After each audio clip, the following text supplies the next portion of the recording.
और हम पाकिस्तान से सामरिक दृष्टि से, असलहे गोले बारूद में, मिसाइल में, फाइटर जेट में हम उससे बहुत आगे हैं। 90,000 सैनिक जो बांग्लादेश के थे या पूर्वी पाकिस्तान के हिंदुस्तान में बंधक बनाए गए थे, क्या उनको इंदिरा जी ने नहीं छोड़ा था? छोड़ा था।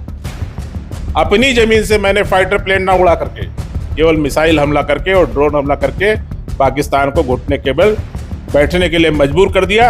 ये नरेंद्र मोदी की सरकार में हुआ है और अटल जी की सरकार में कारगिल पे झंडा फहराया गया। दोनों सरकारें भारतीय जनता पार्टी की थी, दोनों भारतीय जनता पार्टी के बड़े नेता थे और दोनों युद्ध हमने जीते। 28 ऐसे प्रतिष्ठित संस्थान जिनको हमने भारत की धरती पे बैठे बैठे मिसाइल से उड़ा दिया। नमस्कार दोस्तों, मैं अनुराग ओझा। उत्तर प्रदेश के खासकर गोंडा की राजनीति को बहुत गौर से देखने वाले माननीय नेता बृजभूषण शरण जी के बहुत ही करीबी और शुरू से सांसद प्रतिनिधि रहे संजीव सिंह जी हमारे साथ में मौजूद हैं। तो जब से नेताजी सांसद हैं, करण जी सांसद हैं, भैया उनके प्रतिनिधि रहे। नेताजी पहले तो आपका बहुत बहुत स्वागत है। धन्यवाद अनुराग जी आपको। नेताजी, क्या लगता है देश में जो युद्ध चल रहा था भारत और पाकिस्तान में, प्रधानमंत्री नरेंद्र मोदी जी ने उसको रोक दिया।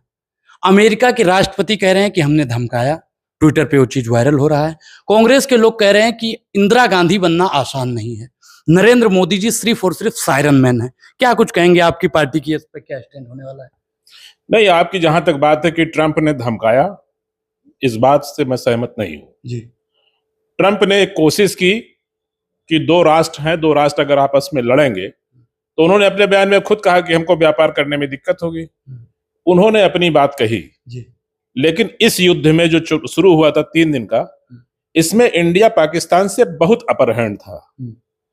जिस चीज को पाकिस्तान सोच नहीं सकता था, उसने इंडिया ने 1 घंटे में करके दिखा दिया। और उनके लगभग 28 ऐसे प्रतिष्ठित संस्थान जिनको हमने भारत की धरती पे बैठे बैठे मिसाइल से उड़ा दिया, तो गिड़गिड़ाते हुए पहुंच गए वाशिंगटन। और उनसे हाथ पैर जोड़ा होगा, तो हाथ पैर अगर कोई जोड़ेगा जी, तो बड़प्पन यही है कि उसकी बात को सुन लिया जाए। सुना गया। लेकिन लोग कह रहे हैं कि इंदिरा जी के समय पर भी अमेरिका से फोन आया था, इंदिरा जी ने फोन का परवाह नहीं किया और पाकिस्तान को 71 का जब भारत पाकिस्तान का युद्ध हुआ था जी, तो इंदिरा जी प्राइम मिनिस्टर थे जी। बांग्लादेश का निर्माण इंदिरा जी के समय में ही हुआ, भारत पाकिस्तान युद्ध के जी। बाद। 90,000 की बांग्लादेश की सेना, उस समय की पाकिस्तान की सेना कह लीजिए उसको, 93,000 सैनिक को उसको बंदी बना लिया गया था हिंदुस्तान में। ठीक है, लेकिन जब समझौते के मेज पे कोई दो राष्ट्र बैठेंगे या तीसरा कोई राष्ट्र उसमें आपस में बैठा करके पंचायत कराने की कोशिश करेगा, तो बात कुछ उधर की भी सुनी जाएगी और कुछ इधर की भी सुनी जाएगी। लेकिन विपक्ष वाले तो कह रहे हैं हमारे 90,000 सैनिक जो बांग्लादेश के थे या पूर्वी पाकिस्तान के हिंदुस्तान में बंधक बनाए गए थे, क्या उनको इंदिरा जी ने नहीं छोड़ा था? छोड़ा था। नया देश बांग्लादेश बन गया था। तो समझौते की मेज पे भी युद्ध लड़े जाते हैं और उस समय इंदिरा जी भी विजयी हुई थी। और इस युद्ध में नरेंद्र मोदी जी ने भी 3 दिन के अंदर पाकिस्तान को उसकी हैसियत बता करके ये कह दिया कि अगर हमको 10 दिन अगर युद्ध लड़ना पड़ जाएगा तो पाकिस्तान का नामो निशान मिट जाएगा। जेपी नड्डा जी जीत है, ये हिंदुस्तान के सेना की जीत है, भारत सरकार के नैतिकता की जीत है। और हम पाकिस्तान से सामरिक दृष्टि से, असलहे गोले बारूद में, मिसाइल में, फाइटर जेट में हम उससे बहुत आगे हैं। और इस बात को पाकिस्तान ने भी मान लिया, इसीलिए उसने अमेरिका की मदद ली कि हमारी जान बख्श दीजिए, हम दोबारा गलती नहीं करेंगे। और वो आपके सामने। जेपी नड्डा जी ने कहा कि 13 तारीख से 23 मई तक हम लोग तिरंगा यात्रा निकालेंगे और जो भारत पाकिस्तान के बीच में हो उसके फायदे गिनवाएंगे। क्या बीजेपी अब इस युद्ध पर भी राजनीति करके वोट लेना चाहती है? जी नहीं। कोई भी युद्ध होता है तो उस समय देश के अंदर के जितने भी मामले होते हैं, मसले होते हैं, उन सबको एक फ्रंट पे एक करना होता है। चाहे वो राजनीति हो, चाहे आपसी द्वंद्व हो।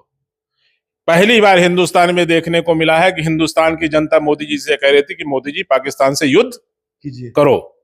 मोदी जी ने हिंदुस्तान की जनता के लिए पाकिस्तान को सबक सिखाया उनके कितने एयरपोर्ट नेस्तनाबूद हो गए, उनके कितने ऐसे सैन्य ठिकाने जो आतंकवाद के रूप में उपयोग होते थे वो सब नेस्तनाबूद हो गए। तो अब हिंदुस्तान की जनता को फिर एक सूत्र में पिरोने के लिए, जातिवाद के बंधन से दूर करने के लिए, तमाम ऐसे घरेलू मसले हैं उनसे हटा करके एक फ्रंट पे खड़ा करने के लिए अगर भारत सरकार की तिरंगा यात्रा जेपी नड्डा जी आह्वान करते हैं तो इसमें गलत क्या है? पूरा राष्ट्र एक होना चाहिए ऐसे मुद्दे पे जब हमारा किसी दुश्मन से झगड़ा हो, किसी दुश्मन से मेरी लड़ाई हो। जेपी नड्डा जी ने वही किया, पूरे राष्ट्र को एक करने के लिए तिरंगा यात्रा निकाली। कारगिल युद्ध के दौरान अटल बिहारी वाजपेयी जी के पास में भी अमेरिका से फोन आता है कि पाकिस्तान के पास में परमाणु बम है, वो छोड़ देगा।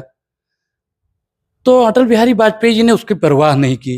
उन्होंने कहा कि इससे हमारा एक इलाका खत्म होगा और अगली सुबह पाकिस्तान पूरा खत्म हो जाएगा। नरेंद्र मोदी जी की क्या ऐसी मजबूरी थी कि उनको देखिए, झुकना कारगिल का युद्ध और पहलगाम के बाद जो पाकिस्तान पे भारत ने अटैक किया, इसके दोनों के सामरिक दृष्टि में अंतर है। ठीक, कारगिल में क्या हुआ था कि कारगिल में ठंड के दौरान पाकिस्तान के मिलिटेंट्स और पाकिस्तान की आर्मी चुपके से हमारी धरती पे आ करके घुस करके कब्जा बना लिए थे। तो उस समय हिंदुस्तान के ऊपर अगर अमेरिका ने दबाव डाला था कि आप युद्ध बंद कर दीजिए, तो मैं आपसे पूछना चाहता हूं कि अगर अटल जी ने पाकिस्तान की बात मान करके युद्ध बंद कर दिया होता तो जो धरती, जो जमीन मिलिटेंट्स और पाकिस्तान की सेना ने कब्जा कर रखा था वो छूट पाती? इसलिए नैतिक रूप से अटल जी ने कहा कि जब तक कारगिल पे भारत का झंडा नहीं फहरा देंगे तब तक हम युद्ध नहीं बंद करेंगे। वो स्थिति इसमें नहीं थी। 1 इंच जमीन हमारी पाकिस्तान के कब्जे में नहीं थी।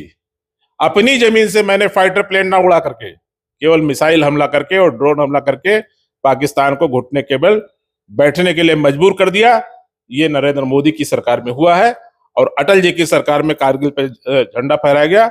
दोनों सरकारें भारतीय जनता पार्टी की थी, दोनों भारतीय जनता पार्टी के बड़े नेता थे और दोनों युद्ध हमने जीते हैं।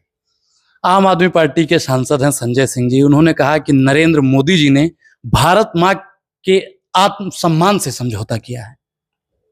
देखिए, ये उनका राजनीतिक स्टैंड है। युद्ध शुरू होने के पहले संजय सिंह कहां थे? संजय सिंह उस समय क्यों नहीं बोले?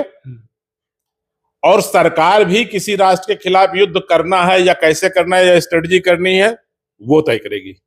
युद्ध के दौरान विपक्ष का नेता नहीं तय करेगा कि कब युद्ध होना है, कब युद्ध बंद करना है। सेना और सरकार मिलकर के युद्ध तय करती है। सेना तो तैयार, सेना तैयार थी, सेना ने युद्ध किया। सरकार ने सेना को खुली छूट दी कि जिस सीमा तक तुमको लड़ना हो उस सीमा तक मैं अनुमति देता हूं। और परिणाम आपके सामने है कि सेना ने अपने शौर्य का प्रदर्शन किया और पाकिस्तान नेस्तनाबूद हो गया। सच्चाई यह है कि पाकिस्तान नेस्तनाबूद हो गया है। आप भले हिंदुस्तान के उसमें मत लीजिए, लेकिन पाकिस्तान से जो चैनल से निकल रही खबरें, पाकिस्तान के सोशल मीडिया से जो खबरें निकल रही हैं, जो वीडियो पाकिस्तान से आ रहे हैं, उन वीडियो को आप देख लीजिए कि उनके एयरपोर्ट का क्या हाल है, उनके स्टेडियम का क्या हाल है। जहां जहां हिंदुस्तान ने बम गिराए हैं उन जगहों पे कितने बड़े बड़े गड्ढे हुए हैं। तो मरने वालों की संख्या का मूल्यांकन आप उन हमलों से कीजिए जो भारत ने पाकिस्तान की धरती पे किया है और अपनी धरती पे बैठे बैठे पाकिस्तान को नाकोचने चबाया है। अब हम केसरगंज पे आ जाते हैं। केसरगंज में एक आरोप लगता है करण जी पर कि उनकी रैली में कुछ बच्चे कुचल गए थे, तो उसका आरोप ड्राइवर पर लगा दिया गया। ऐसा कुछ करके बहुत राजनीति होती है, विपक्ष वाले करते हैं। देखिए, दुर्घटनाएं स्वाभाविक चीज है, दुर्घटनाएं किसी से भी हो सकती हैं। करण जी पे किसी ने कोई आरोप नहीं लगाया। ये बात सही है कि 2 बच्चे दुर्घटना का शिकार हो गए और उस दुर्घटना का कारण यह था कि किसी एक महिला को बचाने के चक्कर में वो लेफ्ट साइड से महिला भागी, उसको बचाने के चक्कर में ये दुर्घटना हो गई। उसके लिए सबको खेद है। हम लोग उस परिवार के साथ गए भी थे, उस परिवार में शादी थी, उसको आर्थिक मदद भी दिए, उसका मुकदमा चल रहा है, उसमें उसको क्लेम मिलेगा। वो परिवार मेरे साथ है, सांसद करण जी के साथ है। बाकी विपक्ष के लोग हैं, सवाल खड़ा करेंगे। करण जी सांसद बनने के बाद में क्या कुछ नया किए? क्योंकि आप प्रतिनिधि हैं, आप बहुत बारीकी से गोंडा की राजनीति और कैसरगंज की राजनीति को समझ रहे हैं। नेताजी जब थे तब से आप हैं।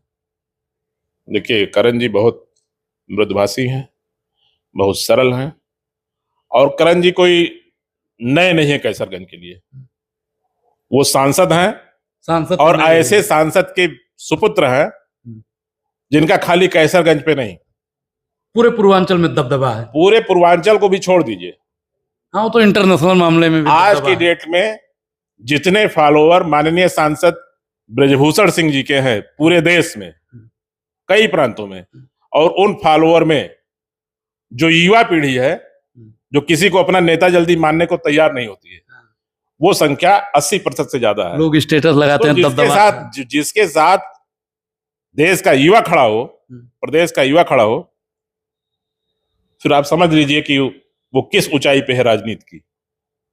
तो उनके सुपुत्र हैं, तो उन्हीं के बताए हुए पद चिन्हों पे जैसे वो करते चले आए देवी पाटन मंडल के लिए, कैसरगंज के लिए, करण जी भी उसी राह को पकड़ करके चल रहे हैं। और कैसरगंज लोकसभा के साथ साथ दूसरे लोकसभाओं में विकास की भी तुलना आप कीजिए, तो कैसरगंज को आप विकसित दिखेंगे, सड़कें चौड़ी चौड़ी दिखेंगी। ऐसा कोई मामला नहीं है, बहुत सारी चीजें करण जी कर रहे हैं, नेताजी के इशारे पे कर रहे हैं, और बहुत अच्छे सांसद हैं वो। लगभग 1 साल होने वाला है सांसद बने हुए, क्या कुछ नया उन्होंने केसरगंज के लिए किया? बहुत कुछ नया किया।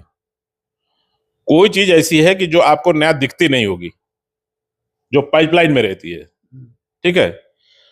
850 करोड़ की एक सड़क आपकी स्वीकृत हुई, जो जरवल रोड से आएगी, गोंडा मुख्यालय देवी पाटन मंडल है इसके लिए, और जो जरवल से बाराबंकी का आपका 2 लेन है वो 4 लेन होने जा रहा है। तो अब लखनऊ से गोंडा ये 4 लेन होगा, और इस 4 लेन में 14 किलोमीटर का एक बाईपास है जो भभुआ के पश्चिम से कट करके कर्नलगंज के बाहर आकर के चौरी के आसपास मिलेगा। तो आपकी दोनों रेलवे ओवरब्रिज की जरूरत खत्म हो गई, कर्नलगंज के जाम की जरूरत खत्म हो गई। सरजू में जो कर्नलगंज पे सरजू का पुल बना था वो कम चौड़ा था, पुराना हो गया था, 100 साल उसकी उम्र थी, वो पूरी हो चुकी थी। उसकी जगह पे 4 लेन का नया पुल बन गया। तो उंगलियों पे काम कैसरगंज में नहीं गिनाया जा सकता, क्योंकि जिस समय कैसरगंज को माननीय सांसद ब्रजभूषण सिंह ने छोड़ा था, जितने भी ओडीआर और एमडीआर हैं ये सब चौड़े हो गए और बिल्कुल प्लेन वेल मेंटेन हो गए। अब विलेज रोड थोड़ी थोड़ी बची हैं, वो प्रधानमंत्री सड़कों के अंतर्गत, उसके लिए माननीय सांसद करण भूषण जी प्रयासरत हैं, और उसका रिजल्ट आपको अगले चुनाव के पहले आपको बहुत अच्छा दिखेगा। नेताजी, एक आखिरी सवाल, जब मैं आ रहा था तो किसी ने पूछा कि भैया से पूछ लेना, घनश्याम मिश्रा के जिला अध्यक्ष बनने के बाद में आपके उनके संबंध कैसे हैं? बहुत अच्छे हैं। घनश्याम मिश्रा मेरा छोटा भाई है, और संबंध इतने मधुर हैं कि घनश्याम जी से इसको पूछ लीजिएगा, वो ज्यादा बेहतर बता पाएंगे कि मेरे उनके संबंध कैसे हैं। मेरा आशीर्वाद घनश्याम जी के साथ हमेशा है। जी, बहुत बहुत धन्यवाद। Thank you.